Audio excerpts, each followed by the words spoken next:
opposition talks about the importance of speaking up. The reality is his MPs are no longer voices for their communities.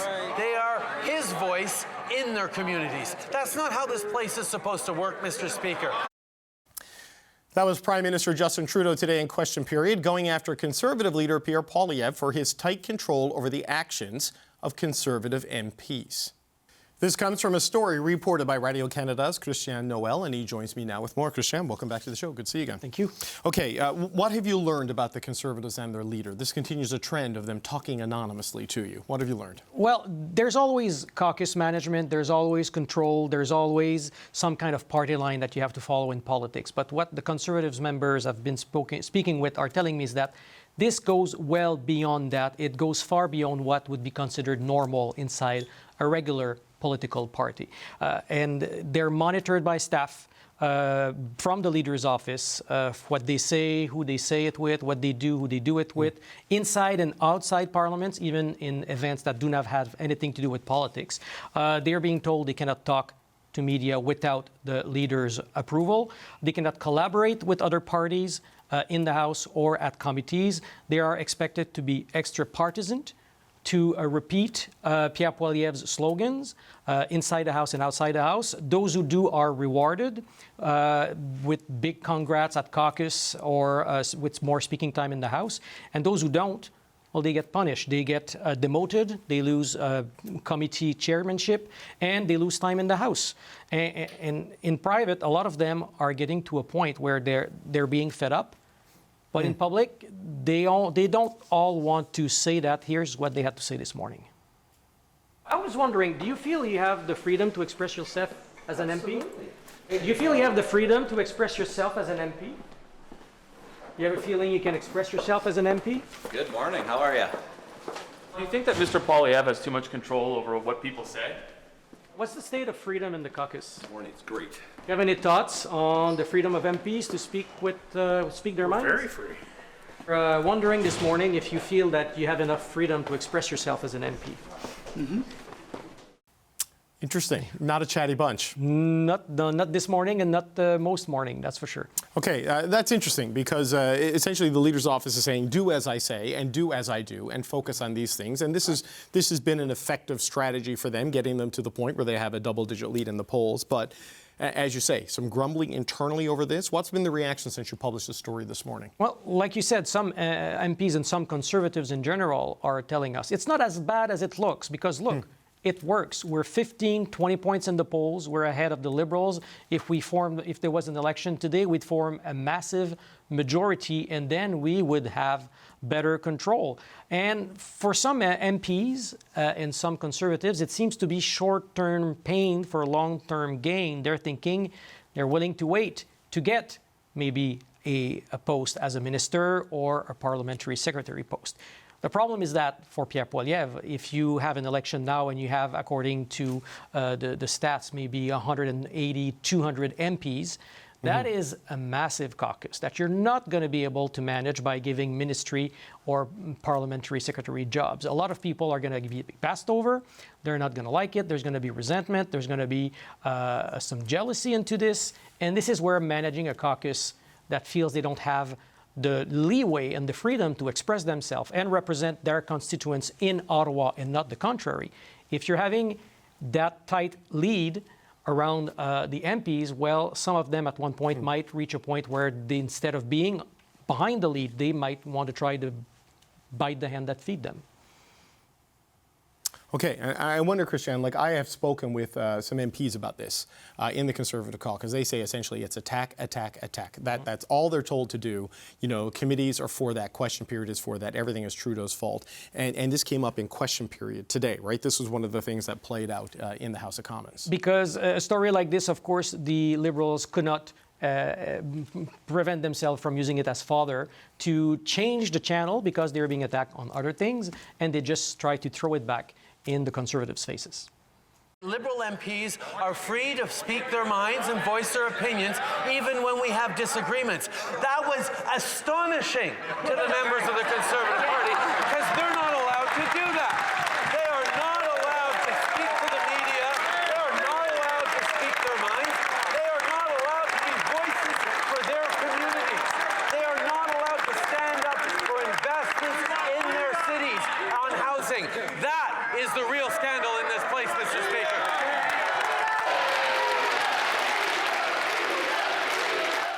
And so I had a Liberal MP texting me a little earlier today that says, well, Pierre Poilievre wants Canada to be the freest country on earth, but the MPs are not allowed to talk about it. Yeah, it's not the freest caucus in Ottawa. Christian Noel with Radio Canada. Good work. Thank you, sir, for joining us. Thank you. Okay, we're going to bring back the power panel on this. Emily Nicola, Amanda Alvaro, James Moore, and Brad Levine. James, you've been in a cabinet, you've been in a caucus. There is remarkable message discipline from the Conservatives today as they walked in and didn't say much. What do you make of this report from our colleagues at Radio Canada that people feel a little bit too controlled, a little bit too managed? Well, first thing, all those members of parliament going into caucus, not everybody runs for office to sing and dance in front of a microphone and tap dance and to be the highest profile person who talks the most. Some people actually just want to be elected and do good stuff and be part of a team that they believe in and support a leader who they think will do good things for the country. So there's that. One. Two, Justin Trudeau, they're talking about, freedom of speech and our members of parliament can speak freely. No, really? Really? Do you want to talk to Jane Philpott?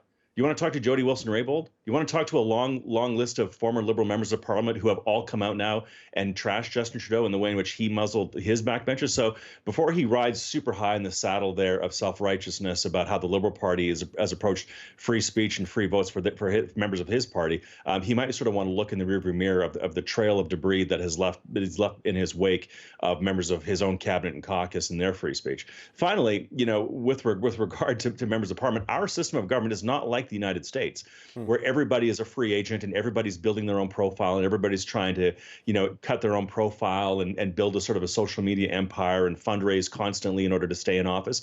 We have a parliamentary system where people caucus together. You join a caucus and you're a member of a party and you have the right to vote freely and advocate and push and fight for the things that you believe in within a caucus. And then you take a position and then you advocate as a group once you've formed an opinion and a position. That's how our system of government works. It's not like the United States. And so this idea that, members of parliament are muzzled, they're not. They're part of a system and a process that works effectively for Canada and has for a very long time and will continue to do so. Amanda, your thoughts? I don't know, I thought maybe James was going to end that monologue with an under his eye. But anyway, listen, I think that was a Handmaid's Tale reference for anyone who doesn't know. But it was very, listen, you just had to watch that clip. It was very, very weird. And I think if you read the article that accompanied that report, talked to a number of Conservative MPs who are feeling like they're under the thumb right now and who are feeling like they're being watched. They talked about not being able to fraternize with members from other parties. They talked about staffers who are standing outside of the caucus doors to make sure that nobody talks to media anymore. I mean, things have changed. Now, on the flip side, this has worked for this party. Why has it worked? Because it's created a tone, a message discipline that we have never seen. And when you stick to the script and you stick to the silly little slogans, they get sticky. That's what people remember. When you go off script is when you start to blur the lines of what people are supposed to consume and what they're supposed to intake. But that level of discipline is something that we have not seen. So, despite James's defense of what's happening there, it feels like it's a level of control over the party that we just haven't witnessed in Canadian politics to date. Brad, there's message discipline, there's controlling what people say, but then there's also complaints about making committees super partisan. Even the Status of Women's Committee, where Karen Vecchio was the chair and lauded for her non-partisan approach, she's removed, and now suddenly that committee has become like all the other committees, right? And this is coming from Conservatives to Radio Canada, the one that they don't want to defund. So I just want to put that out there. What do you make of that, Brad, that you're hearing this so close to an election? Yeah, well, I think that I think you could draw the line. I think the message discipline, to Amanda and others' points, like that, as a practitioner, you have to acknowledge the potency of that message, straight from the leader and senior members of his staff and senior advisors. So I appreciate that because their message is punching through. They have a double-digit lead in the polls. They have tens of millions of dollars to spend before the next election in the upcoming 12 months. So all of that points to a package of success. And when you're a backbench member of parliament and your party is 20 points up, just zip it and follow the instructions as to how we got here. I'm sure there's lots of people who would like to be a little bit more, maybe folks that were elected, before Mr. Poilievre became leader. So, where I would draw the line, though, so I appreciate all that. Where I draw the line is what its impact is on those subcommittees. To your point, I think that is.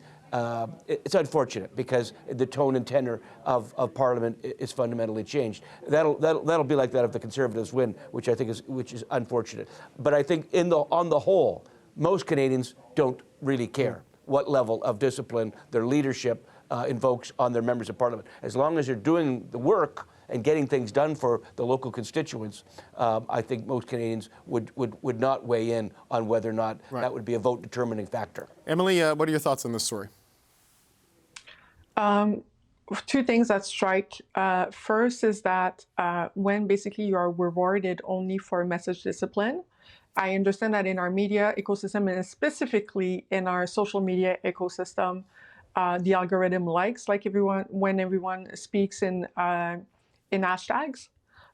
However, there is a consequence in terms of the profile of MPs you're going to recruit. If the job of MP becomes echoing something that you have no voice over, and that you're basically a cheerleader, it's going to change who's interested in running for politics.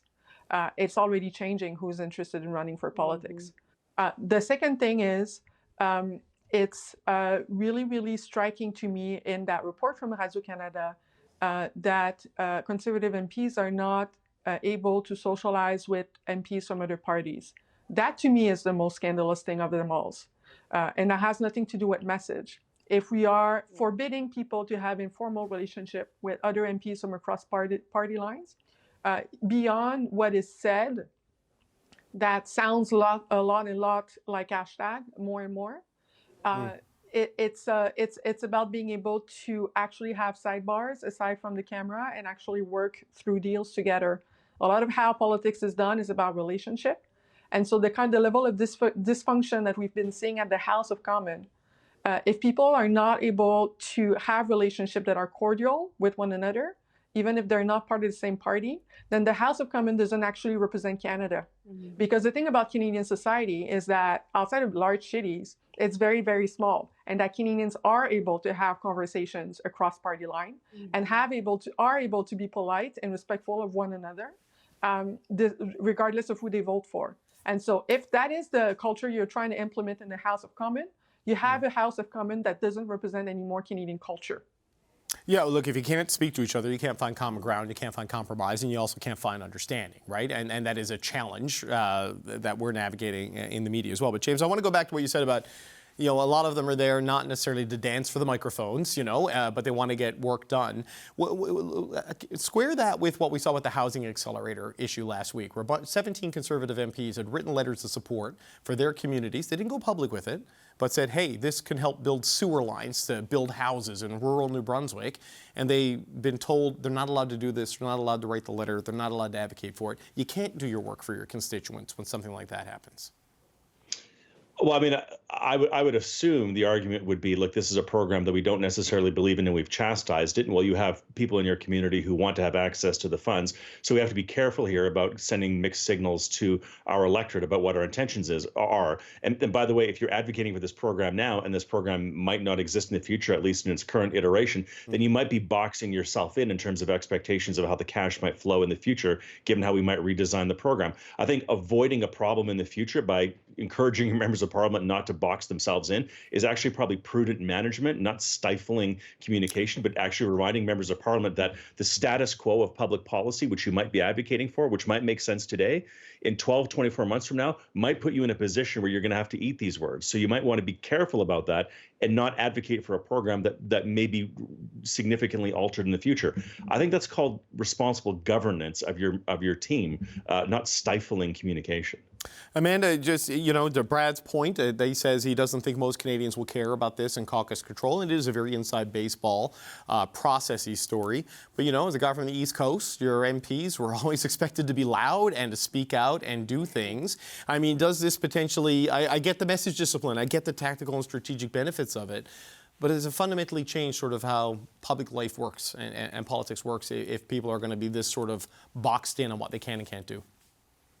Oh, I think it has the potential to change it a lot for many of the reasons that Emily shared. How we're electing each of those representatives to represent our communities. And if those voices aren't heard, or if we're told, this may be what your community wants, but in 24 months it may change. So, don't advocate for what the community wants at all. Just advocate for what we want in a, post-election potential. I think that that's very alarming. I also think it's really alarming when words like punishment and consequence and rewards are used, which were all in the article about how Conservative MPs were regarding their circumstance. They would say, if we use the slogans, we're rewarded. If we don't, there's consequences. And I think that that speaks more to the tone of the party. Who do you want representing you?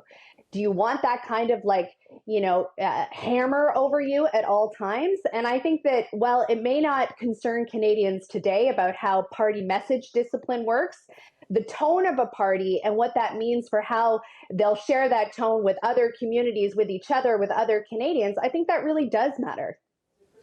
Tell it to Jody Wilson-Raybould. Tell it to Jody Wilson-Raybould. Okay.